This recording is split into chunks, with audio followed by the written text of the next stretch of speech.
Welcome to Designed for the Creative Mind, a podcast for interior designers and creative entrepreneurs to run their business with purpose, efficiency, and passion. Because while every design is different, the process should remain the same. Prepare yourself for some good conversations with amazing guests, a dash of Jesus, and a touch of the woo-woo, and probably a swear word or two. If you're ready to stop trading your time for money and enjoy your interior design business, you are in the right place. I'm your host, Michelle Lynn.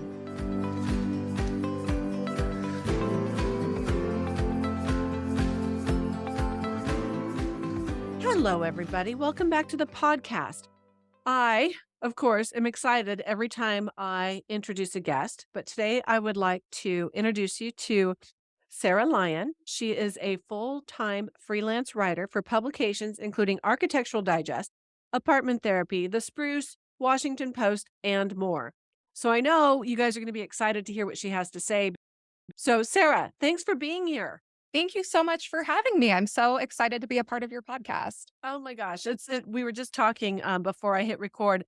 It's been a couple of years since we've connected, and we came across each other. I think it was on Instagram or something. Might have just found you on Google, and you have been such a great source and such a good champion of my career. And I so appreciate that, especially having never met face to face. I really, love women supporting women, and I know you do too, but Yeah. thank you for always being so encouraging and helpful and responsive. Oh my gosh, absolutely. It's like you said, it's women supporting women. We really need to make sure that we reach out and offer up any assistance that we can whenever we can.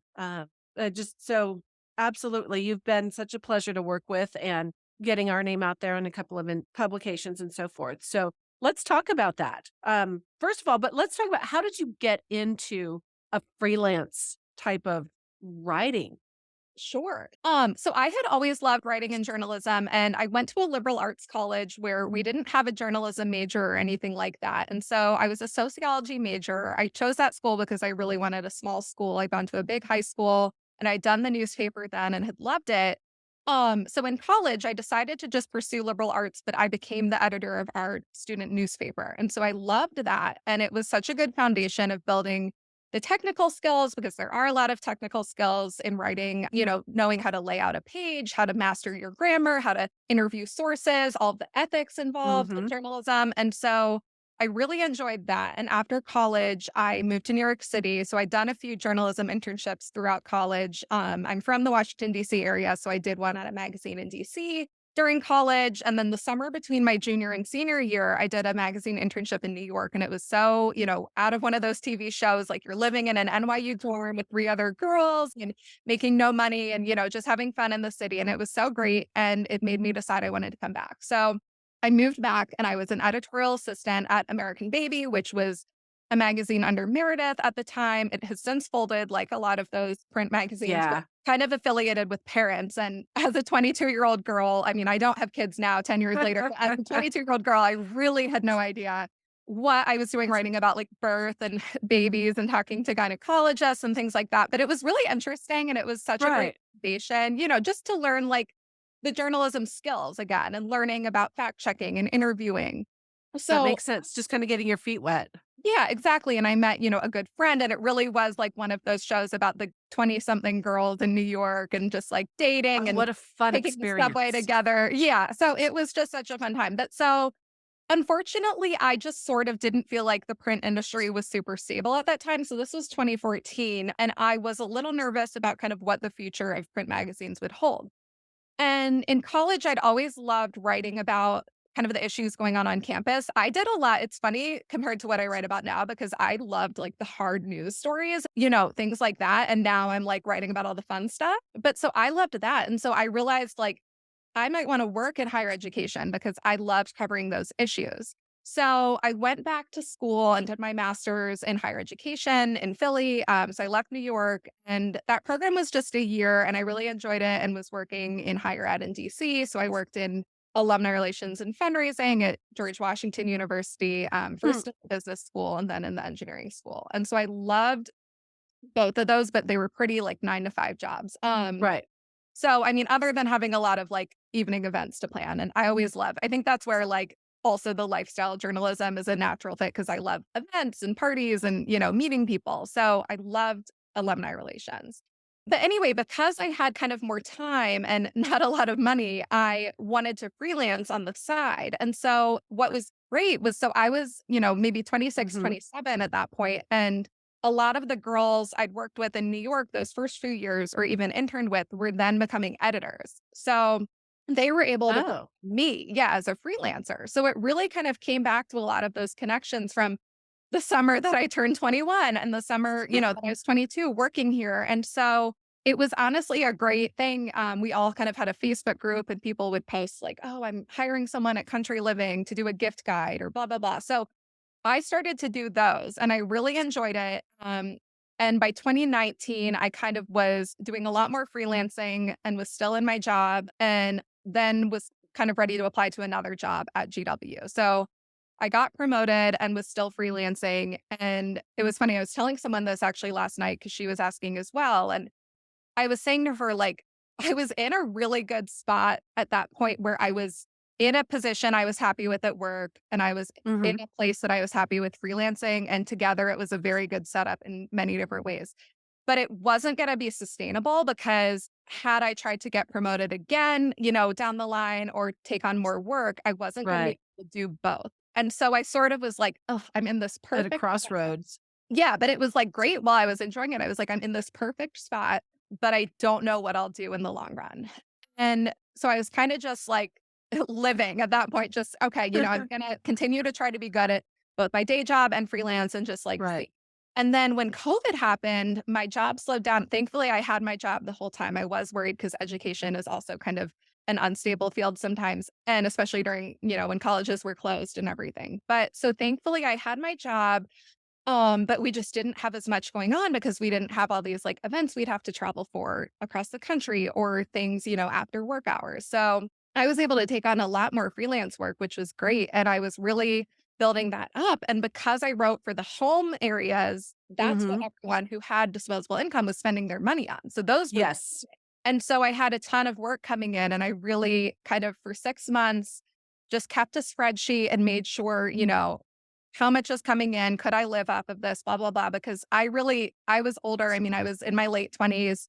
I didn't want to be just doing this and living with four people and, sharing it. Scraping Like, by. right. So I sort of was like, and I didn't hate my job, but my job was fine. So I sort of was like, I'm only going to leave my day job and the benefits and all of that if I can really do this. And so it did turn out that I was able to earn significantly more working for myself. And I finally took that leap of faith right around when we met and went full time. But I feel like I was pretty conservative, honestly. I think Mhm. a lot of people think, oh, I'm just going to do this. And that's great. But I freelanced part time for 3 years before I went out full time. So I was pretty cautious about what I wanted to do, I think. That makes sense, and good for you for taking your time and making sure it wasn't just like a boom Yeah. that gave you that much context, actually had historical data. Hard because I think the question I get asked a lot with friends who want to do freelance, whether it's photography or something else, is you sort of don't know how much you're going to be able to earn or take on until you act as if you're doing it full time while you're still part time. And for a lot That's of people, great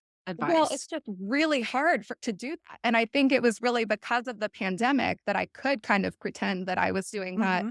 And it was, though, because it was the pandemic and I was pretty isolated, I lived alone and I sort of felt like if I can't balance both of these jobs now, what am I going to do when I'm traveling, seeing friends, things are opening up? So that was Right. something that made me realize, something has got to go. And it made me feel more confident to go full time. But yeah, I sort of had to act as if it was my full time job. And then once I put it out in the world that I went full Mhm. time, people took note and were assigning me even more at that point. Yeah, but I think it's just a hard thing where you have to just sort of pretend that you can't like build your business after. I mean, some people do that, but in my view, I'm like, why would you do that? Because you could be doing it during your other job and then you just let go of that job and you're ready to hit the ground running.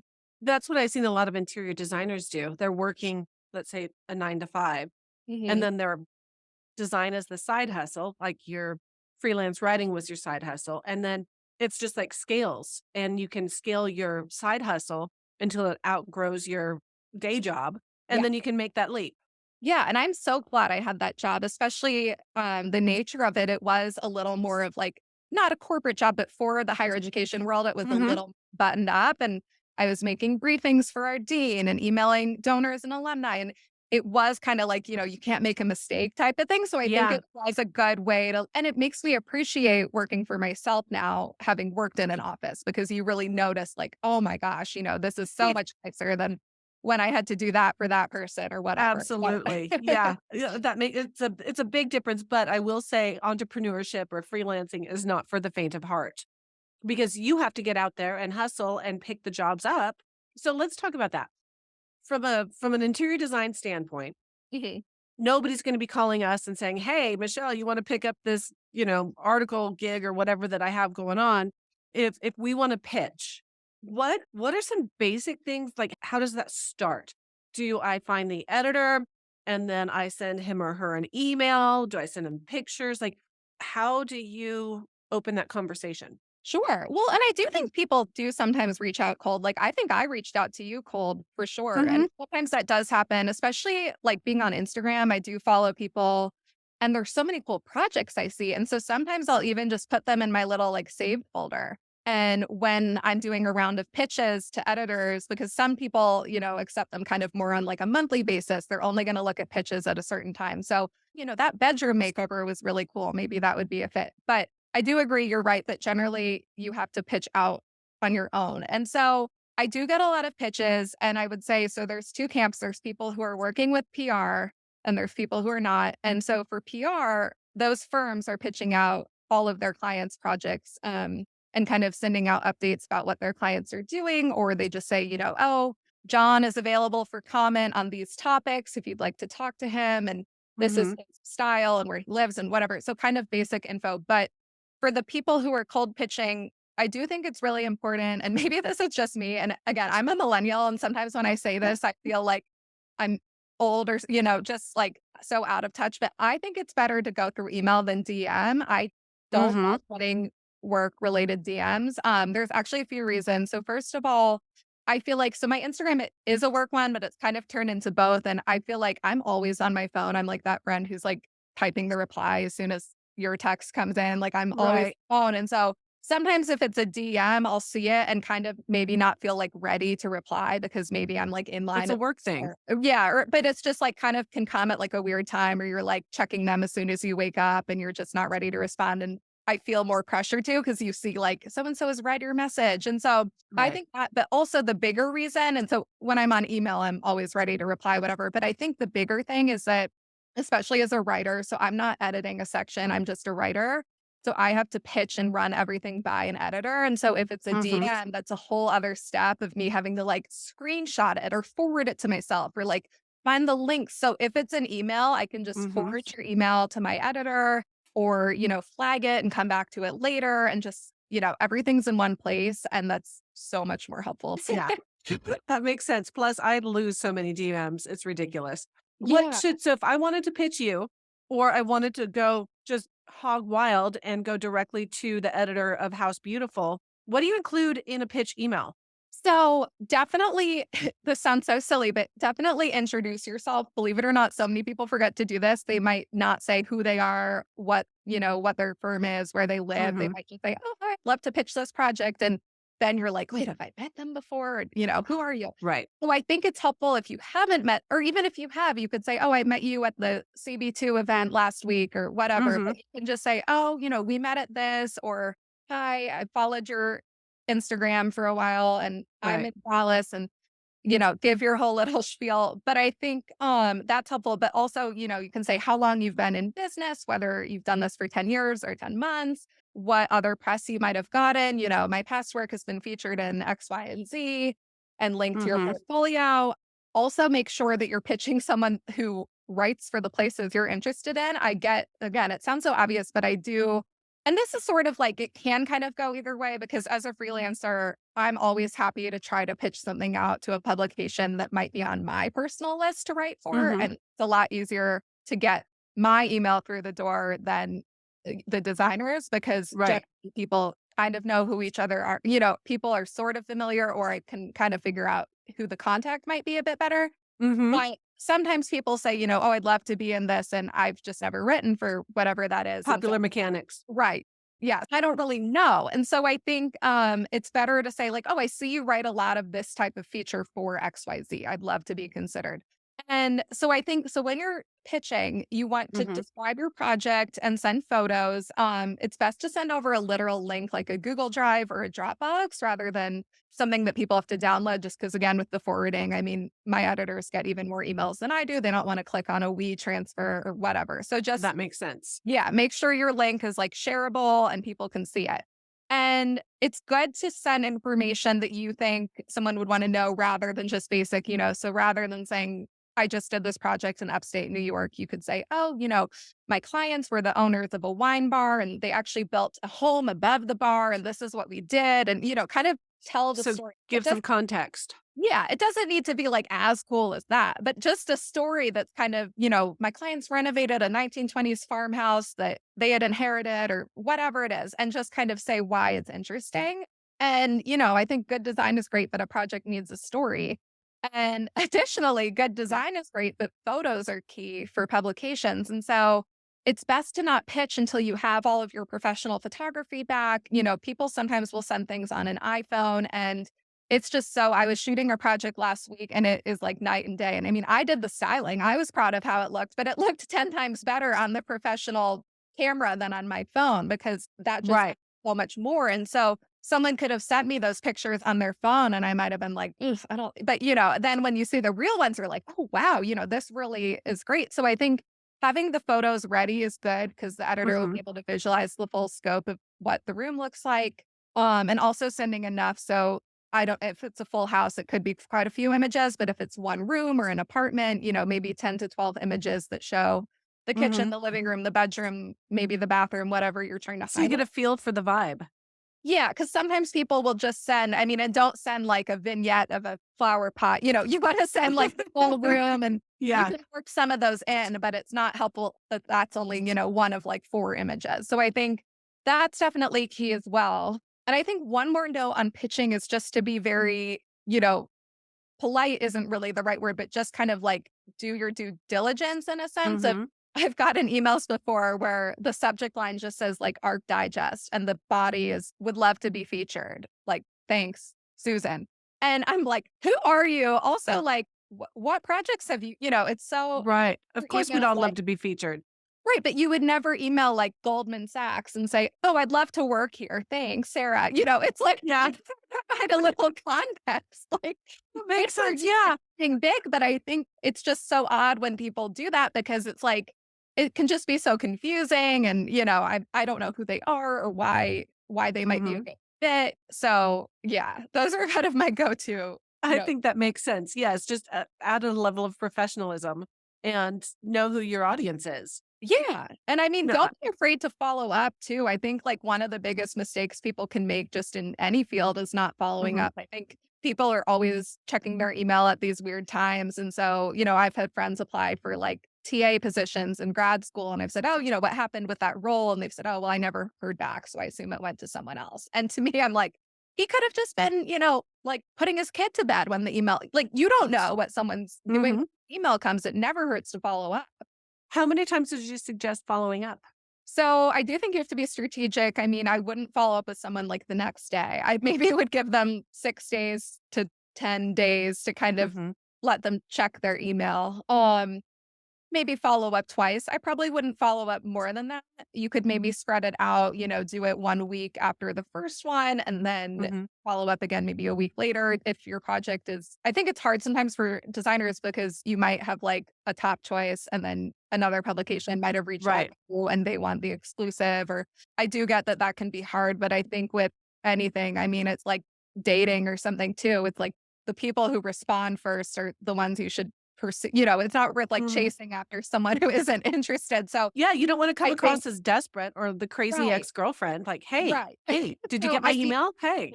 right. So I think it's like, yeah, maybe that wouldn't have been your first choice, but it could end up opening, a great like path of That makes sense. getting to Yeah. know that editor who did respond. So yeah, I do understand that sometimes people are like, okay, well, if we don't hear back from this place, we're going to move to this one. And okay, but this one has to be the one that runs it first. And, so Yeah, it's a but juggling act. yeah, but I think just being judicious about when you're following up and treat someone how you would want to be treated, I guess. No, I think that's good advice. And I also think that, knowing the audience, our listeners that are interior designers, I would think that most would err on the side of not following up because we don't want to be a nuisance or seen as desperate or anything like that. So by you saying that, it gives everybody permission to follow up once or twice and just like you Yeah. said, you don't assume that they saw it and just deleted it. Assume they never saw it. And you just want to remind them to go back and look. Yeah, I mean, people get so many emails, and especially if you're in-house, I mean, your name is just out there even more than a freelancer. Also, I think as a freelancer, not to generalize because I really don't know, but I think I'm kind of like hyper attuned to emails because I'm self-employed. And so I'm like, what if some amazing thing is coming through? But if I were, Right. a staff position, I might just kind of be used to the rhythm of what's coming in every day. And Hmm. so you might not be like hyper looking for some of these messages. And That's so a valid point. yeah, so I think, especially if you're emailing someone in-house, they're just so busy with all of their staff because a lot of people are managing teams and, they're dealing with their internal meetings. Like these are all things Hmm. I don't have to deal with. So I think it's always kind of like they're probably mostly getting emails from their coworkers and, people on their team, whereas I'm getting a lot of emails from potential clients and things like that. So I think Right. it's just a mix of I might be kinda, like, looking for those, and other Mhm. people, it's just they have so many emails to get through, and they're on Slack the whole day too, and, so I would just Oh my give gosh, it's a little overwhelming. bit of time. Yeah. Yeah, that makes sense. So, is there anything else you would suggest not doing? Like, what about photos? If I had professional photos taken of this beautiful project that I want to send to you to pitch to Architectural Digest or whatever, but my photos are already on my portfolio, they're all over social media. What is that frowned upon, or do they mind? Um, that would really kind of be up to, like, the editor of each specific section. I can't totally speak towards that, and I'm not really Mhm. covering a lot of home tours right now. I'm covering a lot more trend pieces, and so a lot of the Right. photos that I source are kind of one-offs because it might be a roundup of 10 interesting small entryways or something like Yeah. that. So, for that, obviously, of course, the photo can be published in a tour that's already online. It kind of just depends on the publication. I think some of them used to have kind of more strict rules on that, but Mhm. feel like everything is always changing and a lot of these publications have gone online only and, You have to things roll like with that. the So, market. yeah, so I don't quite, I wouldn't like not shoot your shot. I would definitely go for it because they might say, "Oh, we can't run this, but we're doing a piece on laundry rooms and we love the laundry room photo from your gallery. Could we use, so it Right. never really hurts." But again, it's like someone probably isn't going to take the time to like make that connection all the time and think, "Oh, well, I just Mhm. assigned my writer this." But sometimes my editors do. They'll say, "Oh, I got this pitch and we can't use this, but you should email her to use that photo for your piece or something." So, That makes sense. So yeah. don't be shy nonetheless. Yeah, I think get in front of people, but I think also kind of when you're pitching, be aware of similar projects that have run. And, I think one of the things with that, I think, comes down to photography style. And I feel like there is sort of a crisp, clear style of photos that is what we're seeing in most publications. And Mhm. there was someone else I had kind of consulted with once who was interested in pitching a project, and I told her to probably try to reshoot it before pitching it. And I Mhm. think that was a little bit difficult for her to hear because she really liked those photos. But I sort of said, I just go back and look at the other photos on these sites and maybe you'll kind of see what I mean in terms of just the photo quality that Right. they're running, because I think that really is so important in terms of picking up a project that, especially if it is going to be a full tour, you want really strong photos. So I think that's kind of something to focus on as well. That makes sense. So to paraphrase that, if you're pitching a particular site, go and take a look at the majority of the images that they have published and Yeah. try to replicate that style, not the aesthetic, but the image style itself. Yeah. But like before you hire someone, look at portfolios and see whose pictures look, or even maybe it's a certain person who lives in your city who shoots for some of those other designers. Hire that literal person. There you So go. That makes sense. I mean, if you can, but I do think when you're pitching, I mean, and I think most designers know this, but like House Beautiful is very kind of grand millennial, classic, traditional. AD clever is kind of funky and, young and colorful. So, I mean, I think it makes sense. Like, be aware of kind of the general aesthetic that these places are. And some Right. places, I mean, AD isn't one aesthetic at all per se, but other publications do feature kind of a more narrow design aesthetic. And so I Hmm. think, if you have some like sleek modern space, you probably don't want to pitch it to House Beautiful. Maybe. I mean, I don't know Right. enough. I But it's haven't not as written for them. I likely. don't know enough, but I think, there's kind of a general guideline of what might be a good fit for where. So again, do a little bit of research. Yeah, yeah. Yeah. No, it's not just sending an email with your pictures and assuming you're going to be online or in print anywhere soon. So so we've kind of covered how to best pitch them. How do you determine who to pitch to? We kind of talked about that, from the aesthetic standpoint. How do you know when you are ready to pitch a project?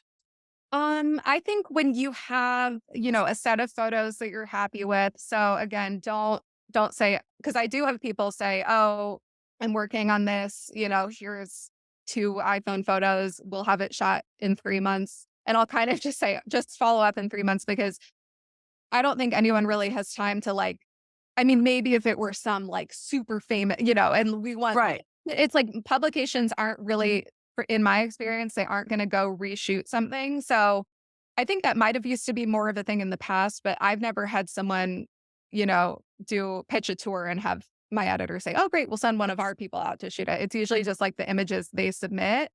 So Right. it kind of doesn't make sense to submit these like behind the scenes updates until you're done, because we just are going to evaluate the photos that are done.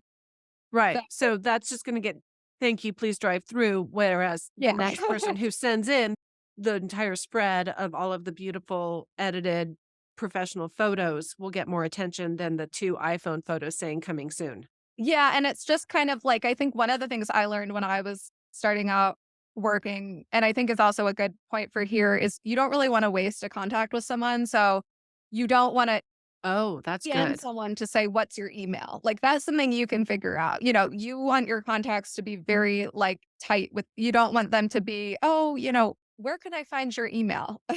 Because that's one contact, like one time. I feel like, that counts towards your like 3 follow-up. In my Yeah. opinion. And it's hard because even for me, and it was funny when I was interning here, our supervisors, we would have all these editors come and speak to us during lunch and things like that. And they would say, "Oh, if you want to thank these people or connect with them, great. We're not going to give you their contact information. You have to find it. Because if you want to go into this field, you're going to have to know." And I mean, that's a little harsh, but I do think if you're pitching an editor, a lot of people do have Instagrams with their email, or if they're on staff, they have a bio page on their website, Right. or they have a personal website. And I mean, I've sometimes emailed people's personal email. I don't love to do that, but if that's the only email I can find for them, I might just say, "Hey, Hmm. can you find your work email that I came across your portfolio?" So I think that is a good way to kind of just streamline what you're doing. I'm sorry, I'm forgetting what the original question was, but No, it was just more along the lines on determining when you're ready to pitch a project. But you're right in regards to the fact that have all have your all your ducks in a ducks. row. Yeah. Yeah, it's just like have your photos ready, know who you're talking to, know what the story is based Yeah. on the design. Is it a Christmas, pitch, or is it going to be we've redone this and taken on 3 stories and now you have this view of the city, whatever the case may be. So Yeah. I just think that what you said is this is a professional avenue that you're pursuing. Be professional about it. Yeah, totally. And I think, in terms of finding emails, maybe you've emailed someone at that publication before. It's usually a similar email format.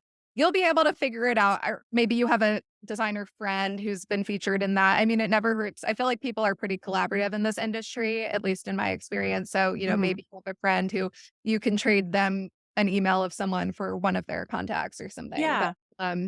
But yeah, I just feel like it doesn't make sense to go to someone to ask what their email is. Yeah, because like you All said, you burn one of the connect yeah, you burn one of your phone calls or one of your Yeah, follow-ups. sort of. Yeah, yeah. Maybe that's Well, really that or hard. it's just a That's like me coming out of having worked in an office is one of those things I think I'm like now a stickler about. no, but I think it's valid. It's like, do your due diligence, girl. Go figure it out. Like, you have to be a problem solver if you're going to get anywhere in life. Yeah, and And I it's think not that's just to give why me. yeah, and I think that's why you always hear like in shows. And even in real life, like it's never the kid with the perfect grades. It's the kid who was really, Scrappy. taking the initiative. Yeah. Who gets the job. So I think that's always, yeah. I love that. I love that. Now, speaking of things I love talking all things business, but I also love to have a little bit of fun. Yes. So I'm going to transition this into our rapid fire Q&A sesh. Oh, okay. Yeah. So it's just so the audience can get to know you a little bit better and have a little bit of fun. So you ready? Yeah. Let's start with Sarah. Do you have any tattoos? I do not. Okay. Well, that was an easy one. Yeah. That's the answer to that. When was the last time you laughed until you almost peed yourself? Oh my gosh.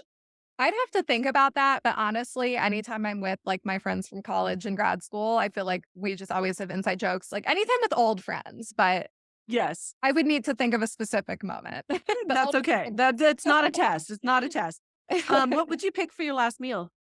Ooh, I feel like I'd have to do Tex-Mex. I love Tex-Mex, but the thing is, it actually would be a good last meal because you're always so, like, uncomfortably full after that you never wanna eat again. So I would just be Yeah. like, "Okay, well, I don't wanna eat ever again anyway," but something like frozen marg and chips and queso and, like, a lot of different tacos and things like that. I love. Oh, that sounds good. Yeah, that sounds really good. What would you do, anything, if you knew you could not fail? Ooh, I think I'd love to do some sort of like retail thing. I just feel like that's really hard to get off the ground because I'm always buying little things and people will say, oh, you should open a store. And to me, that just sounds so complicated. And I just feel Yeah. like it would require a lot of thought. And, it's so hard to like manage shipping. And I just think that would be really cool. But yeah, if someone was like, oh, this is going to be amazing, you're going to succeed and make all this money and have all these customers, sure, why not? That would be fun. That would be a lot of fun. And where do you find inspiration? I really like just honestly walking around New York City. I feel like there's so many really cool hotels and bars and restaurants that are so well designed. And I always love, even though I'm in a small apartment, I always love to decorate and redecorate. And I think just talking to people at those places too is really Right. inspiring. I've met so many people just kind of randomly, I feel like, out at events or out in the world in New York. And I feel like, yeah, then I'll follow them on Instagram and realize, like, oh my goodness, their place is really cool, or they take all these cool trips or whatever. So I just think being out of your house. Yeah, especially these Traveling days too, now but that you we're don't need to allowed. travel. You don't need to like travel. I think just within your city, you can find inspiration. Well, that and you're not shy, so you do just end up talking to random Yeah. people. Have a glass of wine before and then just go. There you go. That makes Yeah. sense. Um, what is your favorite productivity hack? Ooh, I think I'm a morning person, but not really early morning. I think the productivity hack is just getting enough sleep, honestly, because I have Yeah. always needed a ton of sleep. And people would joke, especially when I was still in my old job and I had the freelance job, people would say, oh, well, she must never sleep. And I'm like, oh no, that is the one thing, not it's like I was not eating or working out or talking to my friend, but it was like, no, I'm getting my 9.5 hours. Like I think that I honestly think, like, that is so key to me being productive. In college and grad school, I never pulled an all-nighter. In high school, I would go to bed by 9:30, which is so, like, weird and nerdy, but I just need my sleep. But, yeah, so that's honestly my hack is getting enough sleep. That's perfect. You know what works. Yeah, I just feel like, I mean, one day when I have kids or something, I'm gonna have to, like, figure out how to not have 9.5 hours of sleep, but I definitely need that now. You just have to communicate that in advance. Exactly. What scares the hell out of you? Um, I think, like, people I'm not saying, like, I'm a people pleaser, but I do think letting people down or having people feel Mm, negative about you and that doesn't happen so much in my role, but I do think about that just being on, like, Instagram and being present online, like, you always worry, "Oh my gosh, when I responded to that Q&A, did it sound out of touch or did it sound rude or, did it sound complainy?" And I right. think that kind of scares me because I think in, like, this age that we live in, and especially it's so interesting because I made so many great relationships from Instagram and online, and I used to have a blog, but I do get scared just thinking, "Oh my gosh, what if I meet people in real life and they think I'm totally different than I am online or vice versa or Right. whatever? What if I'm just not conveying myself well online?" Yeah. What if they don't actually get me? They Yeah. I think you have to be very mindful about what you're putting out there, and I do see a lot of snark and hate on people who are online, so that does make me Yeah, wait. I'll get the occasional DMs, and it's just like, "That's not at all what I meant. Sorry, you took it out of Right. context." Yeah, that's always fun. What is your favorite book?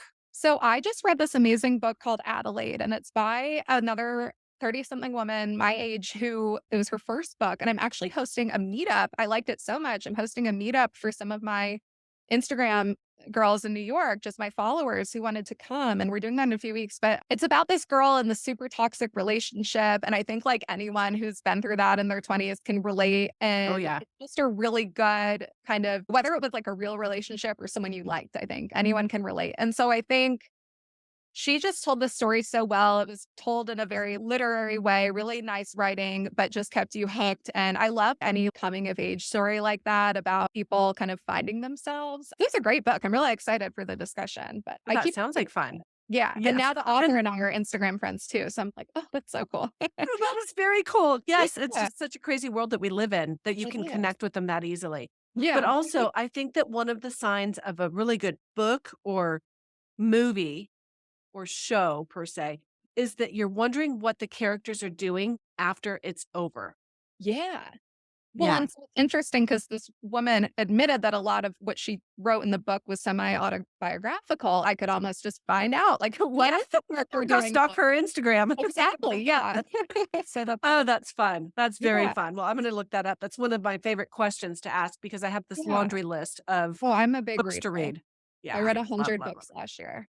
Did you really? Yeah. No, this year it's been like literally, it'll maybe be 50 if I really push this summer. No, That's I really think good there's though. just different like seasons of life for reading. I feel like, Hmm. and it was funny because when I first moved back to New York, I was like, you are not allowed to read. Manhattan is not a city for being inside on your couch reading. Oh, there you go. Yeah. But then my second year, I was like, okay. And now it's my third year and it's just been, I can't believe it's June. It's been so busy. And I think part of that is because I've gotten really into watching TikTok too. And I cannot read now. But yeah, I think also just in my job, because people do ask, like, how do you read so much? And I think I'm just reading and writing the whole day that you can figure, I'm not like speed reading, but I can figure out how to read pretty fast. Hmm. And it's Well, not, there's a not going to be a full- test over it. It's like if right. you want to Oh, read the yeah. book, you don't have to memorize it and you don't have to, Yeah. you're not, yeah, And so you I'm can only enjoy it. reading what I want to read. I'm not reading like all of Jane Austen. I mean, people do really like that, but I'm not reading I'm like with you. cool novels. I'm just Yeah. reading, them. Yeah. If you want to read fluff, you can read fluff. If you want to read Yeah. something with a little bit more substance, you've got that option. I totally Absolutely. understand that. Yeah. Yeah. My reading is finally picking up now that my daughter, she just turned 5. And Okay. so she has a little bit longer attention span doing other Yeah. things. So I can, but yeah, those first few years, there wasn't much. Well, that's also why I'm Page trying turner. to like cram all the books in now. Yes. I know there will be times Yeah. when I don't have time. So I need to read everything before Yes. there'll be more. It's like I'm never going to be able to catch up. So No. And then there'll be more TikTok. So, right. well, Sarah, thank you so much for being here. I know the audience has really enjoyed just learning more about pitching and what I that hope looks like and that it's not so scary. And so because you're so not scary, tell the audience how can they reach out to you? How can they find you, follow you, pitch you? yeah. So my Instagram is Sarah, Sarah Lyon, Lyon 9. Don't know why the 9 is there, but that's the Instagram. And on my Instagram, I have my email, big email girl. So please email me. Do not DM. DM, like, yeah, we can talk about, Yeah. what you found at the thrift store. I love that. But my portfolio and everything is linked there. So if you want to see kind of who I normally write for, you can see all of that there. So Instagram is my like hub with all of the info and you can just find me on there and then we'll connect. Which makes sense for lifestyle Yeah. and interiors. Well, I will make sure that those details are listed in the show notes so that we can go and reference that. And for those of you who can benefit from even more resources surrounding the business of running your interior design business, join our growing community on Facebook's private group. It's called the Interior Designers Business Launchpad. I go live there weekly with little nuggets of insight, and we run workshops on a regular basis. And yeah, I know it's Facebook, but it's a pretty badass group. So check that out. And until next time, thanks again, Sarah, for being here. Thank you. Hey, y'all. If you love the show and find it useful, I would really appreciate it if you would share with your friends and followers. And if you like what you're hearing, want to put a face with a name, and get even more business advice, then join me in my Facebook group. the Interior Designer's Business Launchpad. Yeah, I know, it's Facebook. But just come on in for the training and then leave without scrolling your feed. It's fun, I promise you'll enjoy it. And finally, I hear it's good for business to get ratings on your podcasts. So please drop yours on whatever platform you use to listen to this. We're all about community over competition. So let's work on elevating our industry one designer at a time. See you next time.